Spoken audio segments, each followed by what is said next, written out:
ইসলাম মানে অন্যরকম হৃদয় কাড়া আলো, ইসলাম মানে চেষ্টা করা হতে আরো ভালো, ইসলাম মানে মায়ে ভরা মধুর কোনো ফুল, ইসলাম মানে জানা মাত্র ছেড়ে দেয়া ভুল।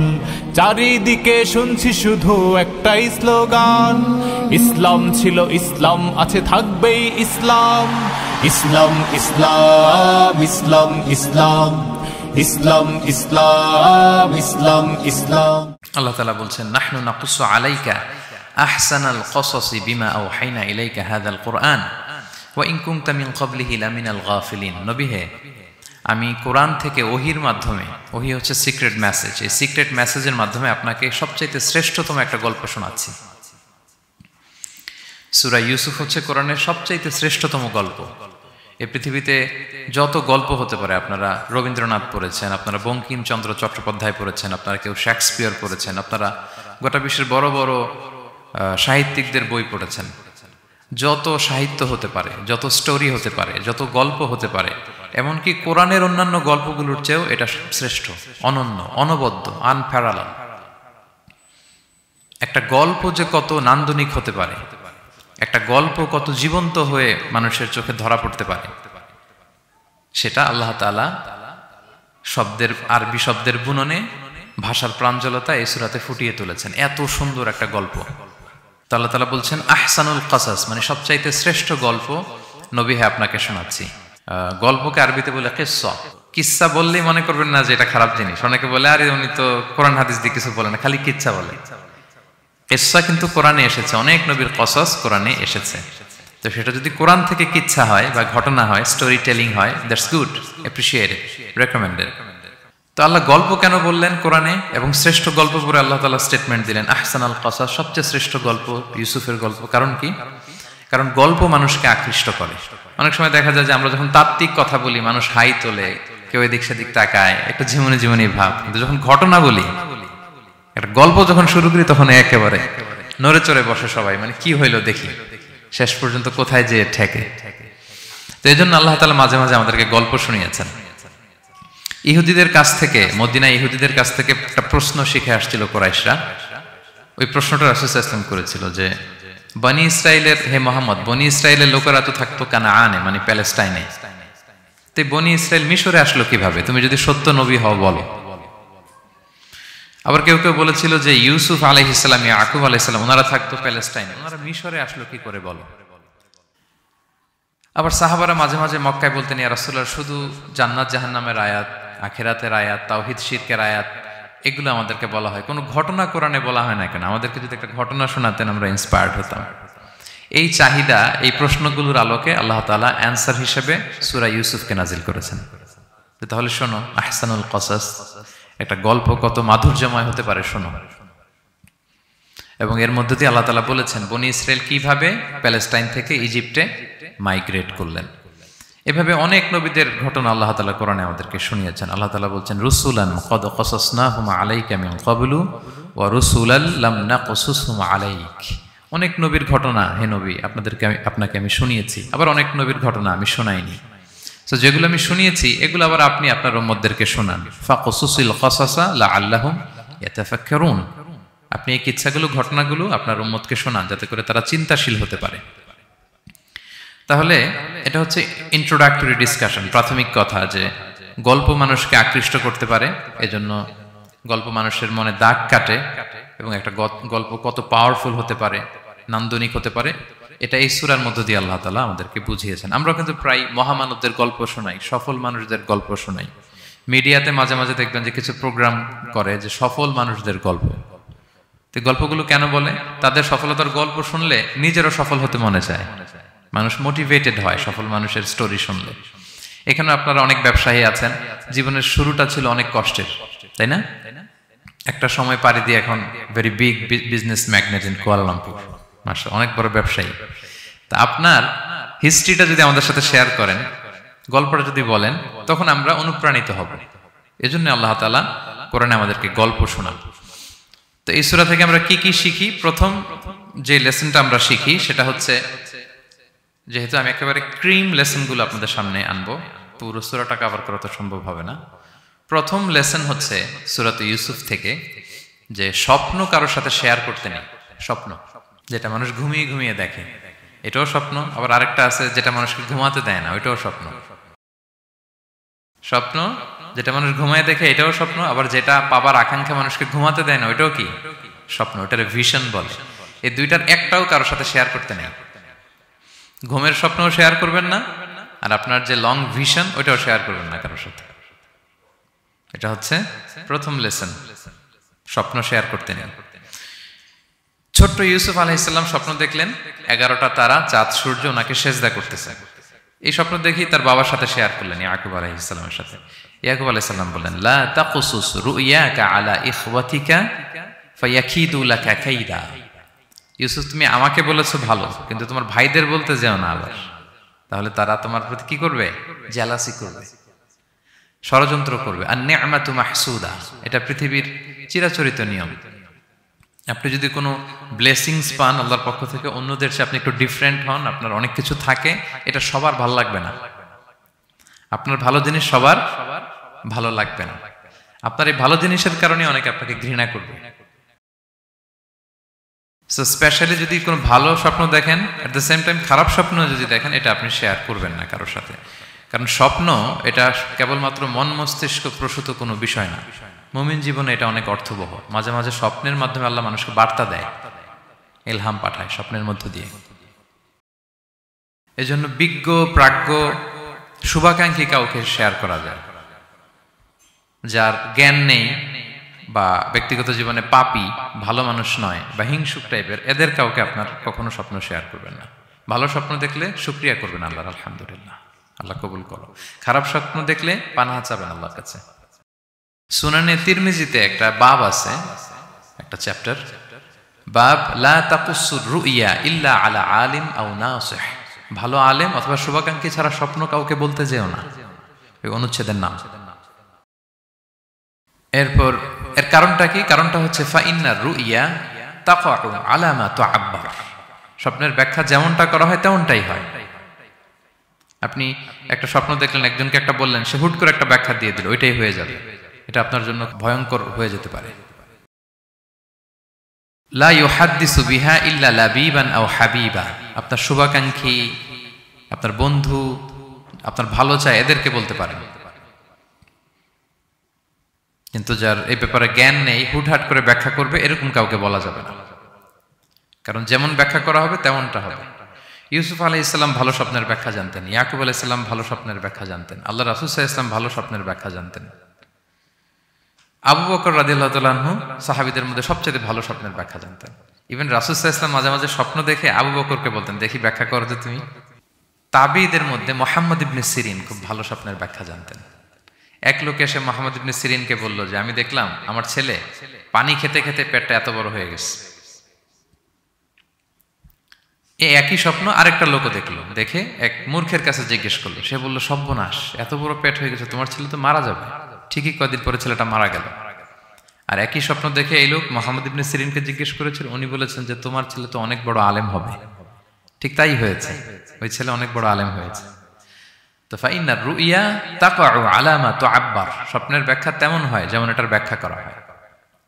রাসূল সাল্লাল্লাহু আলাইহি ওয়াসাল্লাম একবার স্বপ্নে দেখলেন যে তিনি, ওনাকে দুধ দেয়া হয়েছে, বাটিতে দুধ খাচ্ছেন, পরে আঙ্গুলের ফাঁক থেকে দুধ বেরোচ্ছে।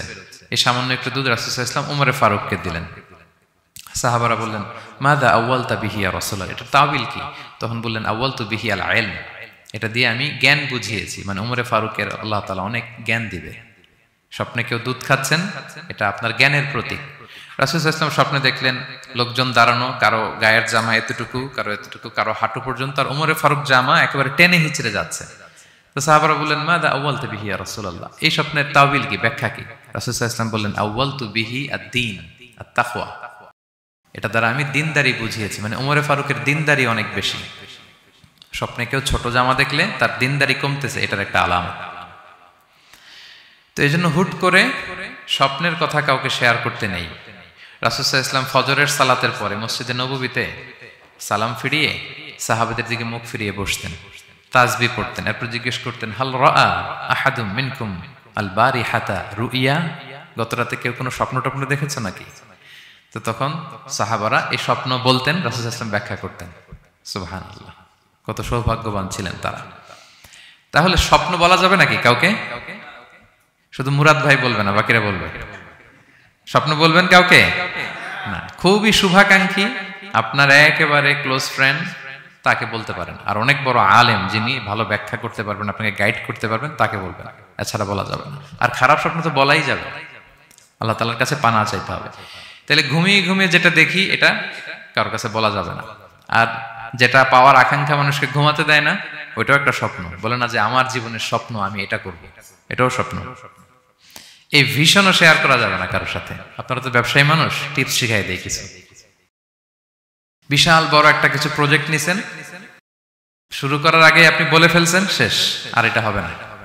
দেখবেন যে এখান থেকে কনস্পিরেসি, ওইখান থেকে শত্রুতা, ওইদিকে এটা করছে ওইটা করছে, আপনি আর আগাতেই পারবেন না। দুঃখজনক হলেও সত্য, আমরা বাংলাদেশিরা তো এগুলোতে অভ্যস্ত। সবার মধ্যে কম বেশি জেলাসি কাজ করে ন্যাচারালি, আমাদের বাংলাদেশিদের এটা আরো বেশি। আমি আমার প্রায় আলোচনাতে বলি যে আমাদের জাতীয় খেলা হাডুডু হওয়ার কারণ হচ্ছে এই খেলার ধরনটাই এমন। একজন সামনে যেতে চায়, 10 জন পা ধরে পিছনে টানতে চায়।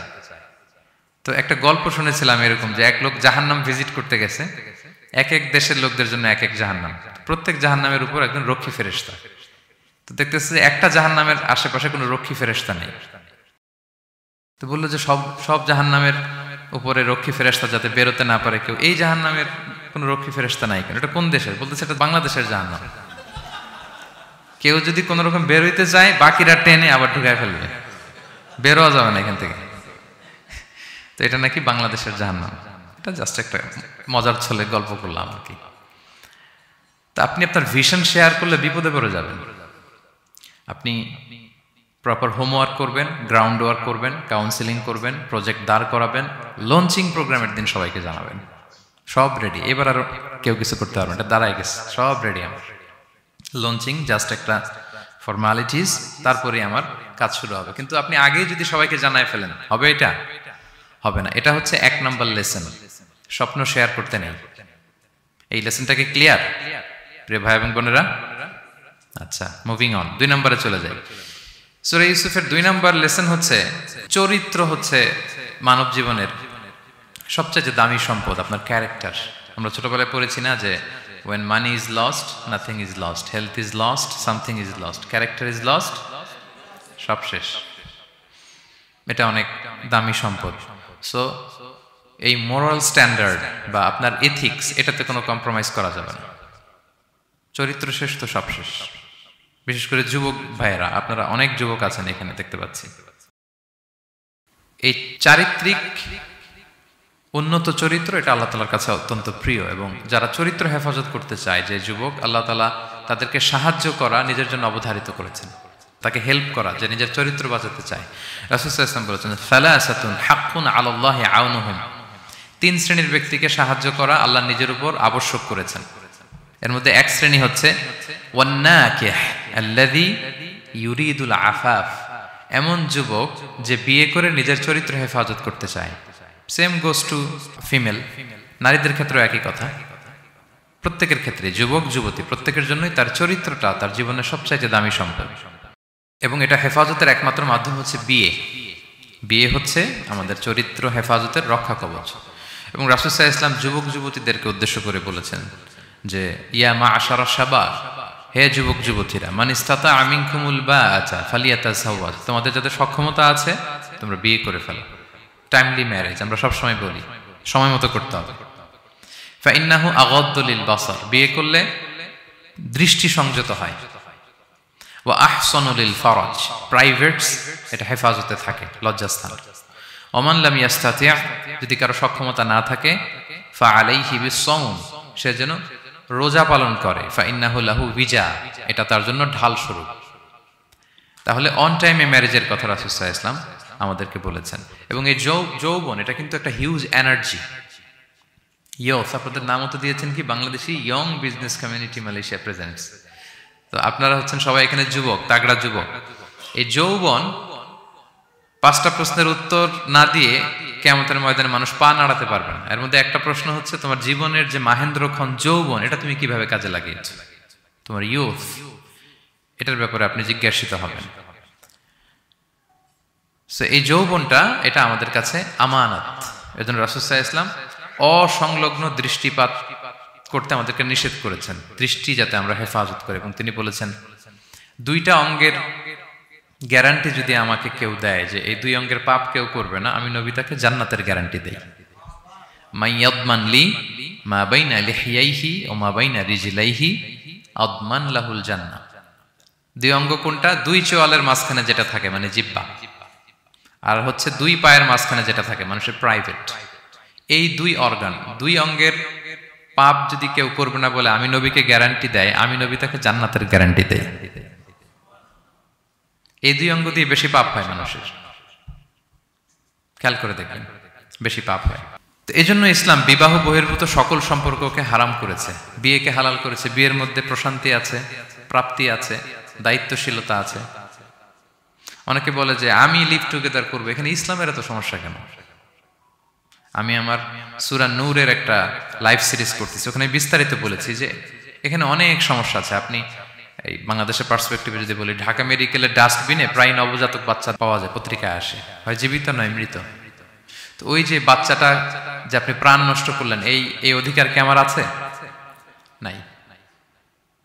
কারো প্রাণ হরণের অধিকার তো আমার নেই। আরে বাচ্চাটা যদি জীবিত থাকে, এবার তার লাইফটা দেখেন কিরকম, কত হ্যাসেল। তার কোনো হিস্ট্রি নাই, তার হিস্ট্রি ইজ মিসিং। তার বাবা নাই, তার মা নাই।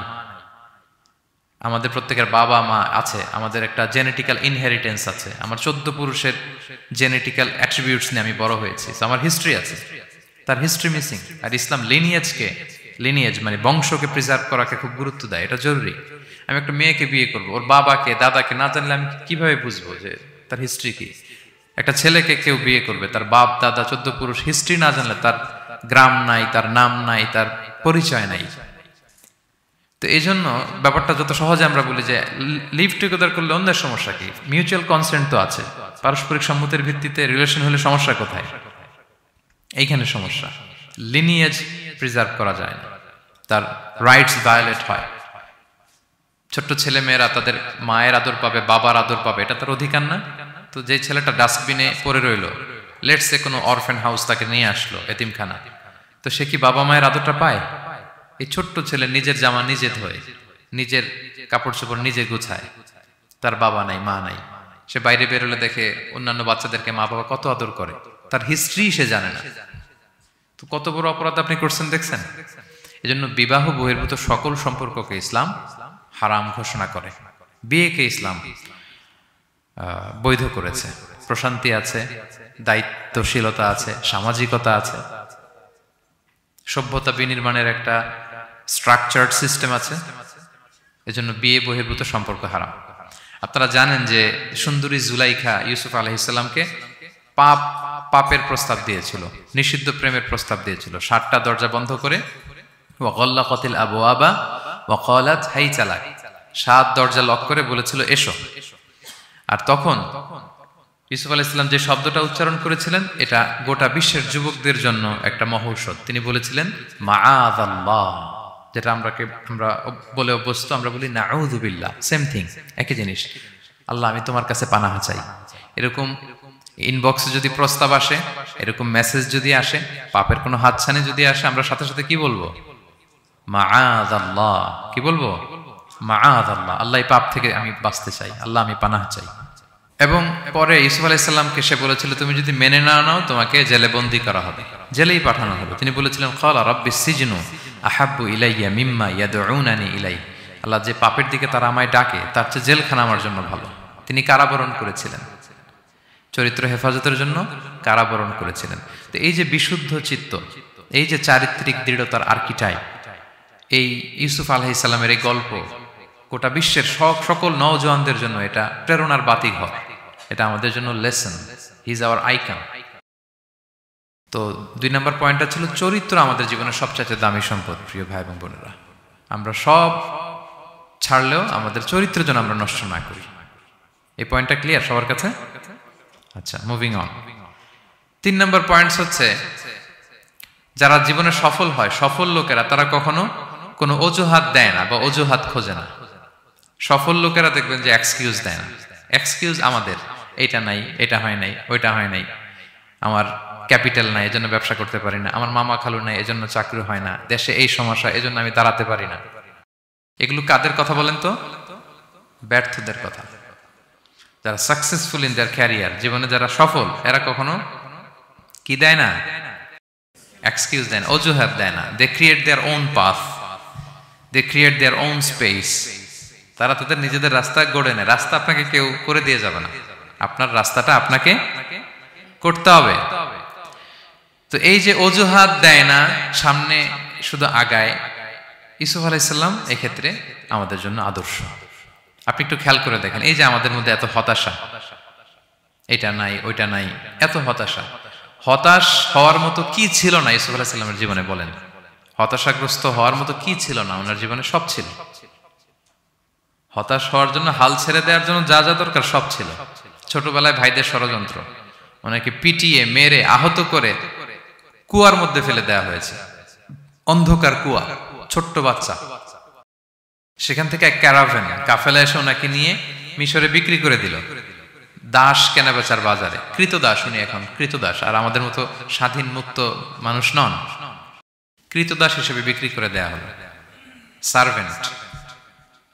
আজিজে মেসরের ওখানে যে উনি কৃতদাস হিসেবে জীবনযাপন শুরু করলেন, নারীর ছলনায় এখানে ফিতনার সম্মুখীন হলেন, কারাবরণ করলেন। হতাশ হওয়ার মতো কি ছিল না? বলেন, সব ছিল। উনি তো হাল ছেড়ে দিলে, ইউসুফ আলাইহিসসালামের সবার আগে হাল ছেড়ে দেওয়ার কথা ছিল। কুয়ার মধ্যে যখন পড়ছে, খালাস, আমি শেষ, আমার তো জীবনে আর কোনো আলো নাই। দাস কেনাবেচার বাজার যখন বিক্রি, তখনই তো হাল ছেড়ে দেওয়ার মতো, আমার জীবন তো শেষ, মুক্ত জীবন তো আর নাই। জুলাইখা যখন অত্যাচার করতেছিল, তখনই হাল ছেড়ে দেওয়ার মতো ছিল। জেলখানায় মোর দেন আ ডেকেড, 12 বছর জেলখানায় ছিল, মানে মোর দেন 10 ইয়ার্স, 10 বছরের বেশি। তো তারপরও তিনি কি করেন নাই? অজুহাত দেয় নাই। ধৈর্যের সাথে, সাহসিকতার সাথে একটার পর একটা পথ পরিক্রমা তিনি পাড়ি দিয়েছেন। এবং দেখেন যে উনি জেলখানার ভেতরে যে পুরো জেলখানার পরিবেশ চেঞ্জ করে ফেলছিলেন আল্লাহর নবী ইউসুফ আলাইহিস সালাম। জেলখানায় কারা যায় বলেন তো দেখি? চোর, ডাকাত, গুন্ডা, বদমাশ, তাই না? তো ওখানে যে উনি দেখলেন যে কারা কর্তৃপক্ষ এই গুন্ডা বদমাশদেরকে নিয়ন্ত্রণে রাখতে হিমশিম খাচ্ছে। আল্লাহ নবী ইউসুফ আলাইহিস সালাম ওনার চারিত্রিক মাধুর্যতা দিয়ে, ওনার পার্সোনালিটি দিয়ে, ওনার আচরণ দিয়ে, সবকিছু দিয়ে সবার মন জয় করে ফেলেন। কয়েক মাসের ব্যবধানে পুরো মিশরের জেলখানা ওনার নিয়ন্ত্রণে। সবার অসুস্থ যারা সেবা শুশ্রূষা করলেন, যাদের কাউন্সেলিং দরকার কাউন্সেলিং করতে লাগলেন। মাঝখানে আবার 2 জন কয়েদি স্বপ্ন দেখলো, তারা দেখলো যে এখানে স্বপ্ন বলতে হলে ইউসুফকেই বলতে হবে। ইউসুফ আলাইহিস সালামের কাছে বললো, উনি সুন্দর স্বপ্নের ব্যাখ্যা করলেন। এরপর প্রপার একটা টাইমে দাওয়াতি কাজ শুরু করলেন। তার মানে আপনার রাস্তা যদি একটা বন্ধ হয়, আরো 10টা খোলা, ঠিক কিনা? একটা দরজা বন্ধ, আল্লাহ তাআলা আরো অনেকগুলো দরজা খুলে দিবেন। One door is closed, many doors are open, আরদুল্লাহি ওয়াসিআ। দাওয়াতি কাজ আপনি করতে চাইলে অনেক জায়গা খোলা আছে। এবং জেলখানা, কারাবরণ, কোনো কিছু দিয়ে আল্লাহ নবী ইউসুফ আলাইহিস সালামকে দমানো যায় না। দমানো গিয়েছে না। যেন সফলরা এগুলো বলেন, আমি তো কারাবরণ করছিলাম, আমি তো 10 বছর ছিলাম না, আমার তো এই সমস্যা। এগুলো সফল লোকদের কথা না। আপনারা নেলসন ম্যান্ডেলার নাম শুনেছেন? সাউথ আফ্রিকার প্রথম প্রেসিডেন্ট। উনি কত বছর কারাবরণ করেছিলেন জানেন? 27 বছর। 27 বছর উনি জেলখানায় ছিলেন। মিশরে যখন আমরা ছিলাম, আমরা দেখেছি যে অনেক ইসলামিক মুভমেন্টের বড় বড় নেতৃবৃন্দ, কেউ 15 বছর, কেউ 20 বছর জেলখানায়, দমাতে পারেনি তাদেরকে। সো সফলদেরকে দমানো যায় না। এবং তারা এক্সকিউজ দেয় না, অজুহাত দেয় না, এটার কারণে পারি না, ওইটার কারণে পারি নাই। তারা নিজের রাস্তা নিজে তৈরি করে। এই লেসনটা আমরা পেলাম। 4 নাম্বার হচ্ছে, বিলিভার্স আর অলওয়েজ অপটিমিস্টিক। বিশ্বাসীরা সবসময় আশাবাদী হয়, অলওয়েজ অপটিমিস্টিক, হাল ছেড়ে দেয় না। মুমিন কখনো হতাশ হয় না, মুমিন কখনো হাল ছেড়ে দেয় না। মুমিন ভরসা রাখে একজনের উপর, তিনি কে?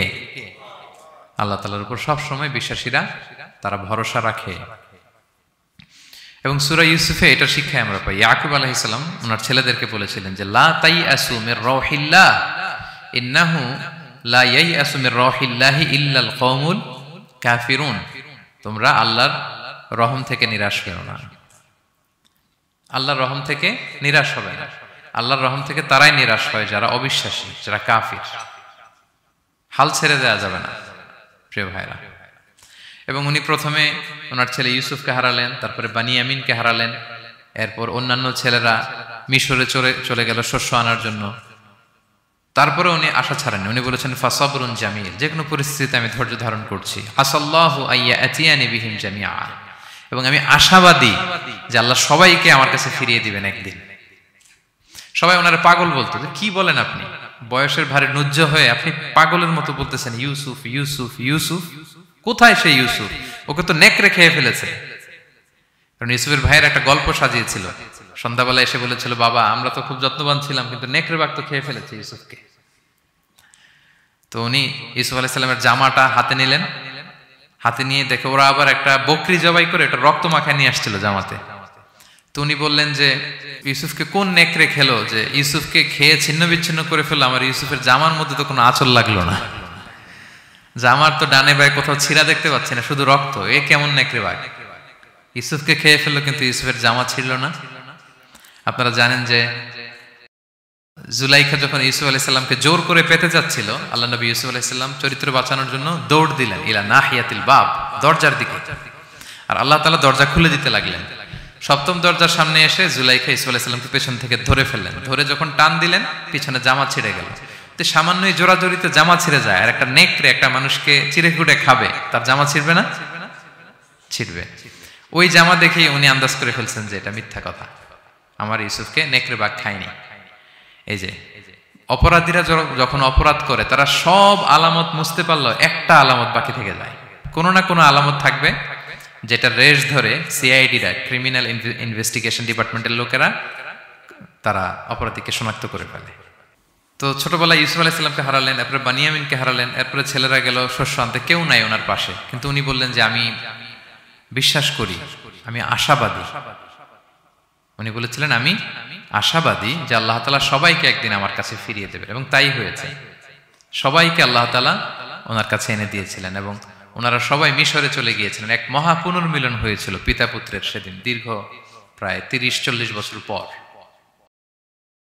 তো এই জন্য আমরা সবসময় আশাবাদী থাকবো, optimistic, never be pessimistic, try to B optimistic always. সবসময় আপনি আশাবাদী হবেন।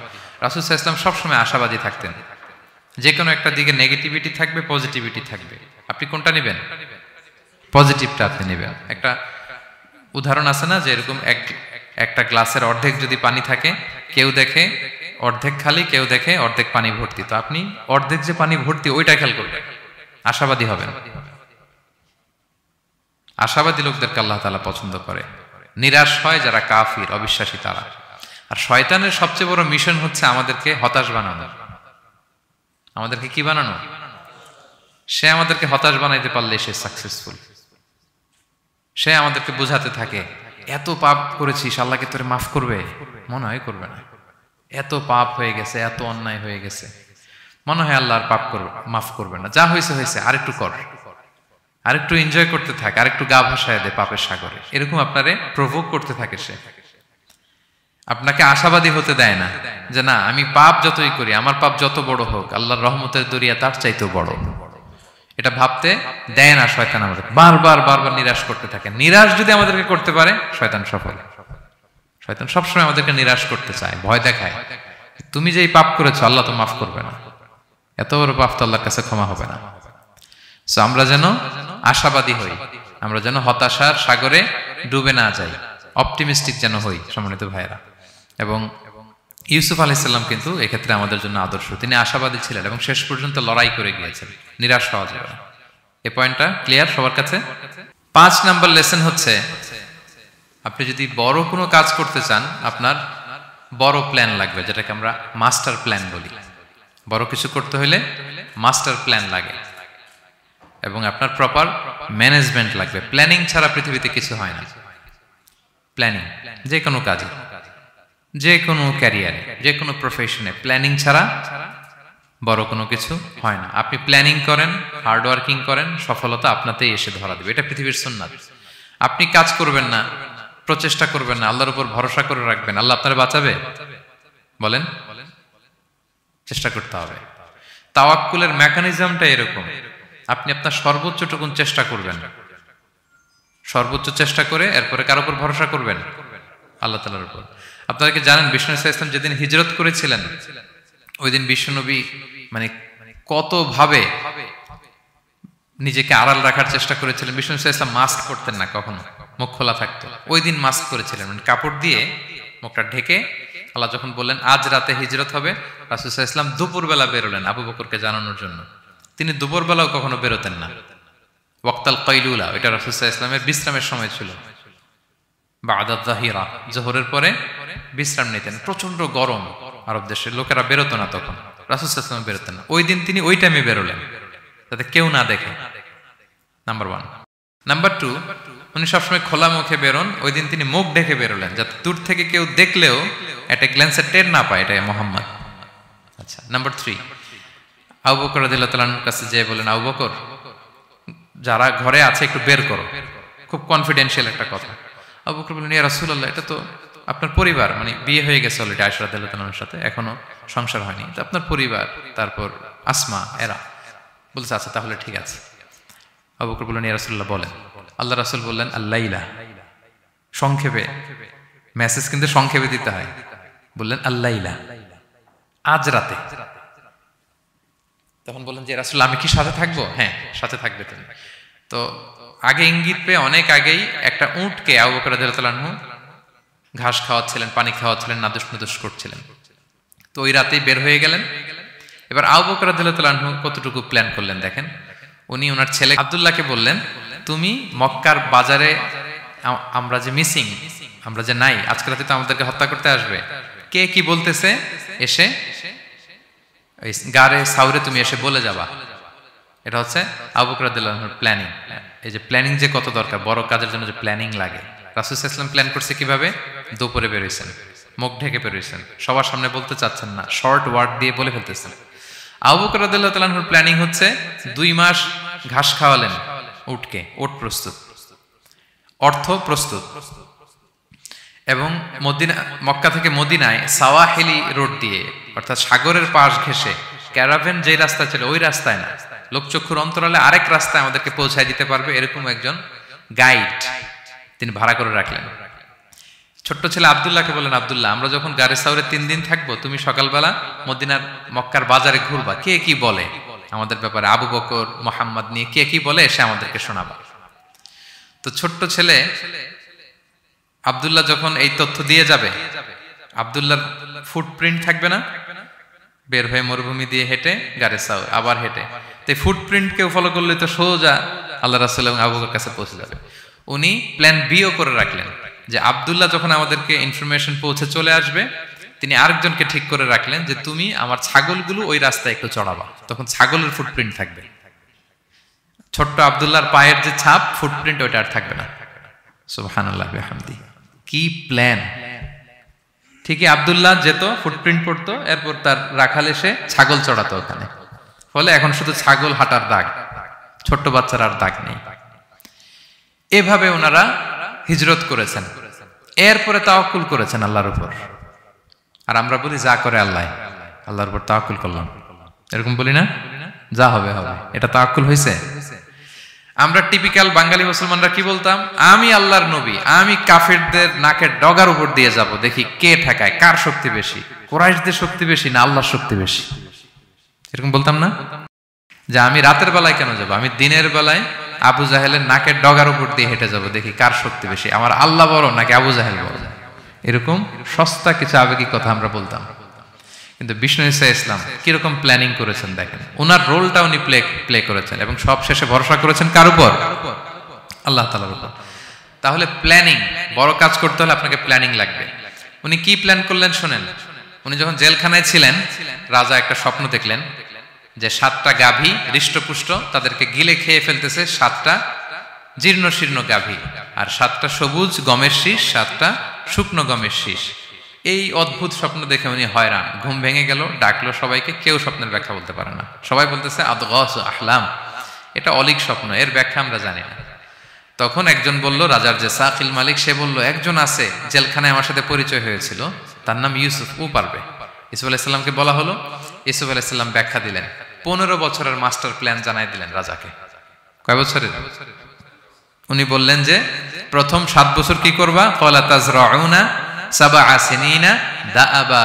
প্রথম 7 বছর উনি বললেন যে একটা দুর্ভিক্ষ আসছে, ভয়ঙ্কর দুর্ভিক্ষ, ড্রট। এই দুর্ভিক্ষের কারণে গোটা বিশ্বে খাদ্য সংকট দেখা দিবে। নেক্সট 7 ইয়ার্স মিশরের সব জায়গায় কাল্টিভেটেড ল্যান্ড যেগুলো আছে চাষ করতে হবে ইচ্ছে মতো। এই 7 বছর চাষ করতে হবে, খেতে হবে কম, জমায় রাখতে হবে বেশি। এরপরের 7 বছরে কোনো বৃষ্টি হবে না, মারাত্মক দুর্ভিক্ষ, মাটি ফেটে চৌচির, পানি নাই কোথাও। ওই জমিয়ে রাখা প্রথম 7 বছরের খাবার দিয়ে পরের 7 বছর আপনাদেরকে ট্যাকেল দিতে হবে। এরপরে 7-7-14 শেষে 15তম বছরে প্রচন্ড বৃষ্টি হবে, সুজলা সুফলা শস্য শ্যামলা হয়ে যাবে মিশরের অলি গলি সবকিছু। তাহলে প্ল্যান করলেন, মাস্টার প্ল্যান করলেন কয় বছরের? 15 বছর। রাজা শুনে তো অবাক, বলতেছে সর্বনাশ, এই লোক কোথায় ছিল? নিয়ে আসতে চাইলেন, উনি বললেন না, আমি বেরোবো না, আমাকে মিথ্যা অপবাদ দিয়ে কারাবরণ দেওয়া হয়েছিল, আগে ওটা সেটেল করেন। ওটা সেটেল করা হলো, গোটা মিশরবাসী জানলো, বিনা অপরাধে কারাবরণ। এরপর উনি বেরোয় আসলেন। সাথে সাথে রাজা বলল, আপনাকে আমি আমার একেবারে কাছের লোক, ব্যক্তিগত সহকারী বানাবো। উনি বললেন না, ইন্নী হাফিজুন আমিন, আমি হচ্ছি হাফিজ, যে কোনো জিনিস ভালো প্রিজার্ভ করতে পারি। এই যে আলনি আলা খাজাইনিল আরদ, আপনি আমাকে ফিনান্স মিনিস্টার বানান। তার মানে অনেক সময় নিজের ঢোল নিজের পেটাতে হয়। যখন দেখবেন যে না, আশেপাশে যেগুলো আছে এগুলো সব হচ্ছে বোকা শোকা, এরা দায়িত্ব নিলে শেষ করে ফেলবে, ওই ক্ষেত্রে নিজের ঢোল নিজে পেটানো জায়েজ। তো ইউসুফ আলাইহিস সালাম দেখলেন যে আমি যদি এটার রেসপন্সিবিলিটি নেই, তাহলে এই মাস্টার প্ল্যান আমি বাস্তবায়ন করতে পারবো। উনি বললেন, আমাকে ফিনান্স মিনিস্টার অফ ইজিপ্ট বানান, অর্থ মন্ত্রণালয়ের দায়িত্ব দেন। দেয়া হলো ওনাকে, এবং রাজাও দেরি করলেন না, মুহূর্তের মধ্যে ফিনান্স মিনিস্টারের দায়িত্ব দিয়ে দিলেন। এটাকে বলে ম্যারিটোক্রেসি। ইংরেজিতে কি বলে? ম্যারিটোক্রেসি, মানে পদ দেয়া হবে মেরিটের ভিত্তিতে। সিঙ্গাপুরের 3টা বা 4টা ন্যাশনাল পলিসির মধ্যে একটা হচ্ছে ম্যারিটোক্রেসি। তারা এত আগায় যায় কেন? ছোট্ট সিঙ্গাপুর আগায় যাচ্ছে এত। তারা ওই জোহর বারু থেকে পানি নিয়ে ওইটারে প্রসেসিং করে ড্রিঙ্কিং ওয়াটার বানায়, আবার জোহর বারুর কাছে ড্রিঙ্কিং ওয়াটারের বোতল বিক্রি করে। কিন্তু পানি নিছিল কোত্থেকে? জোহর বারু থেকে। জোহর বারু থেকে নিয়ে রিফাইন করে মিনারেল ওয়াটার এবং ড্রিঙ্কিং ওয়াটার 2 ধরনের বোতলজাত করে ওদের কাছে 3 ডবল দামে বিক্রি করে। This is called merit. আর সিঙ্গাপুরের রাষ্ট্রীয় পলিসির মধ্যে একটা হচ্ছে ম্যারিটোক্রেসি, মানে মেরিটের ভিত্তিতে পদ পাবে। এখানে চাচা মামা খালুর ফোন কলে কাজ হবে না, এখানে দলীয় কোনো কিছুর কাজ হবে না। এজন্য এরা হু হু করে আগাচ্ছে শুধু সামনের দিকে। এই ম্যারিটোক্রেসির ফর্মুলা ফলো করেছিলেন দ্য কিং অফ ইজিপ্ট। তিনি দেখলেন যে এক কারাগারে ছিল, কয়েদি ছিল, that's not a big deal. সে যে মাস্টার প্ল্যান দিছে, আমার ইজিপ্টকে বাঁচাতে হলে একে লাগবে আমার, মুহূর্তের মধ্যে ফিনান্স মিনিস্টার। অবাক করা কাহিনী, 12 বছর জেল খাটা লোক বেরোয় finance minister. This is called meritocracy. তারপর আল্লাহ নবী ইউসুফ আলাইহিস সালাম এভাবে বাস্তবায়ন করলেন।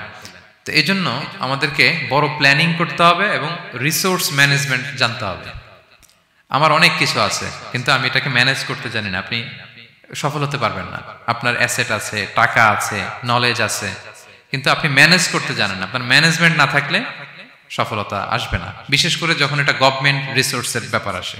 গভর্নমেন্ট রিসোর্সকে এটা চমৎকারভাবে ম্যানেজ করতে হয়।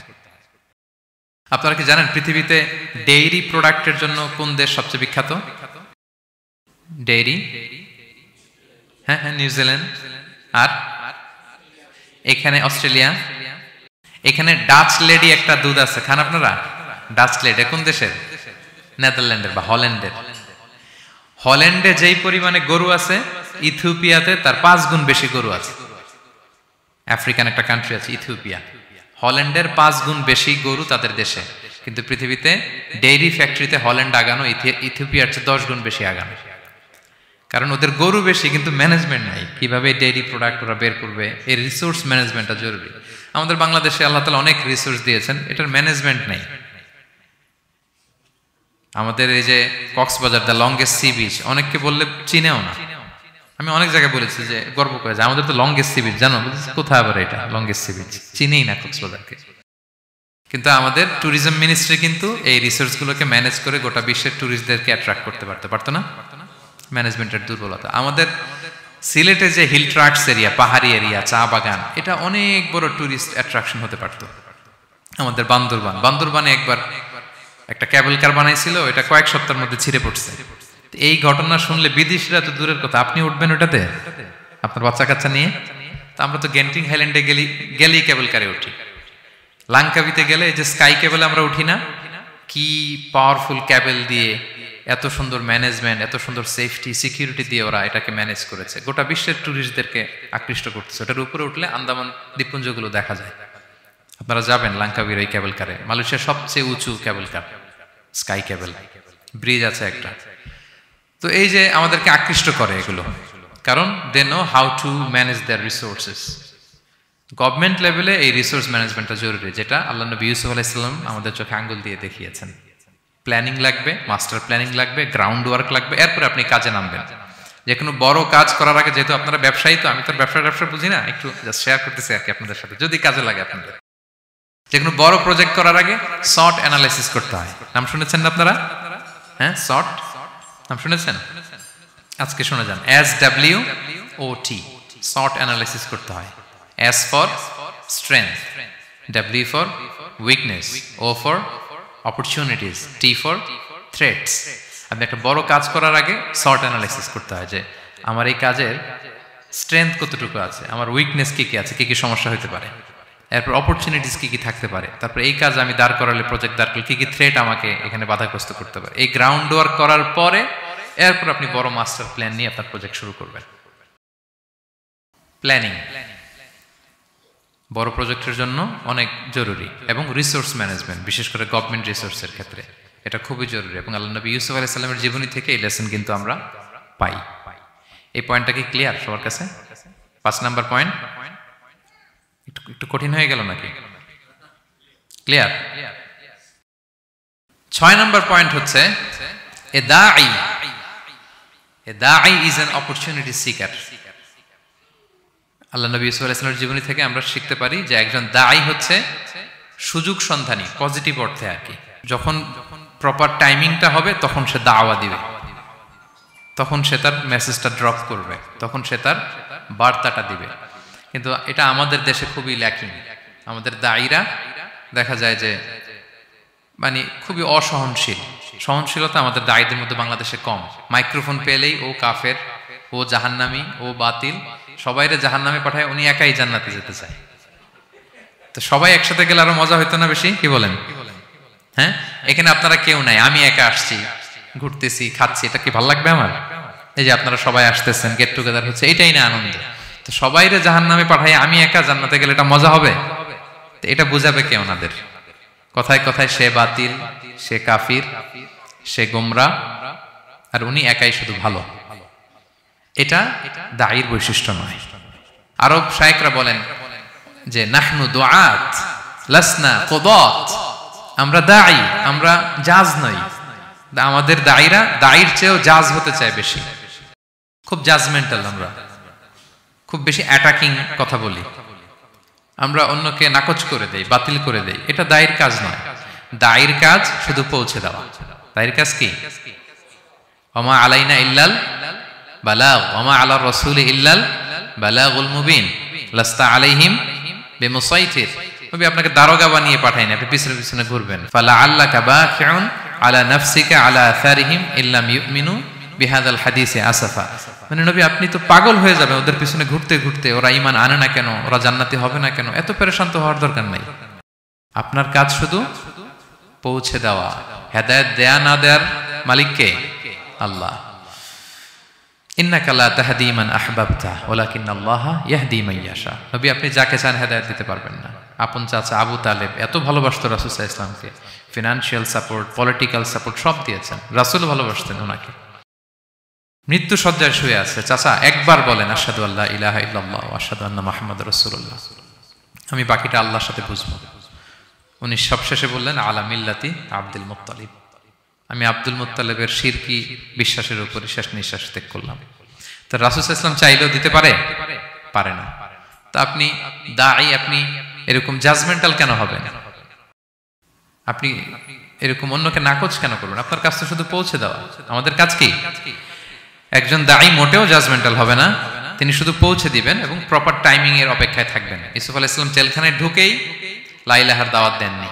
আগে সবার মাঝে নিজের একটা শক্ত অবস্থান নিশ্চিত করেছেন।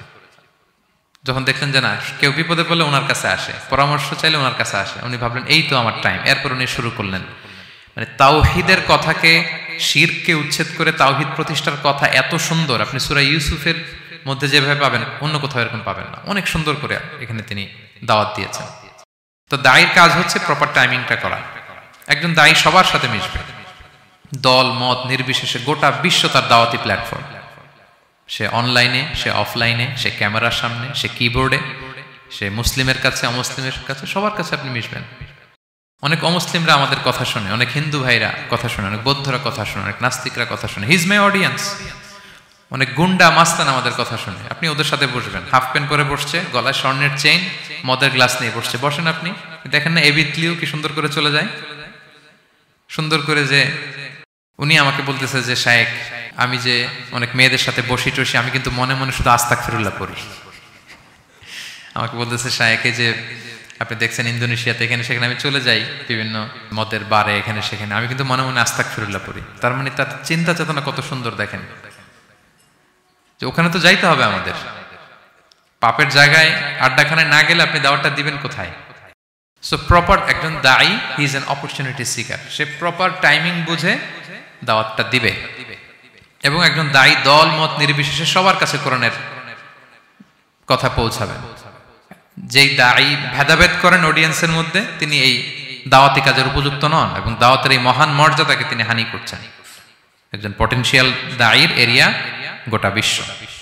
7 নাম্বার সর্বশেষ লেসন হচ্ছে success isn't a destination, success is a journey. আমরা সফলতাকে অনেক একটা ডেস্টিনেশন মনে করি। ওই যে আমার সফলতা, আমি ওখানে পৌঁছলেই সফল, বাস খালাস কেদা, আর কিছু লাগবে না, এই তো হয়ে গেছে, আমি সফল। না, সাকসেস ইজন্ট আ ডেস্টিনেশন।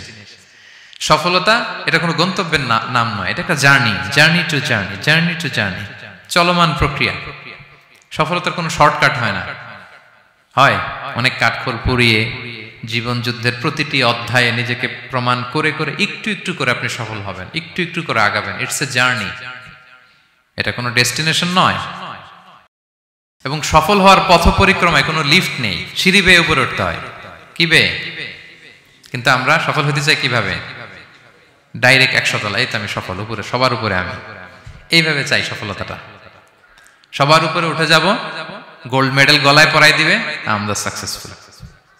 না, সফলতার রাস্তায় কোনো লিফট থাকে না। কি দিয়ে উঠতে হয়? সিঁড়ি বেয়ে ঘাম জড়িয়ে উঠতে হয়। দেখেন, শুধু আলোর মুখ দেখার জন্য মায়ের পেটে আমাদের কত সময় লাগছে বলেন তো?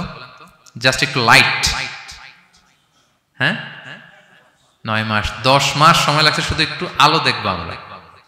একটু আলোর মুখ দেখার জন্য আমার লাগছে 9 মাস। আর এখানে আমরা শর্টকাট খুঁজি খালি।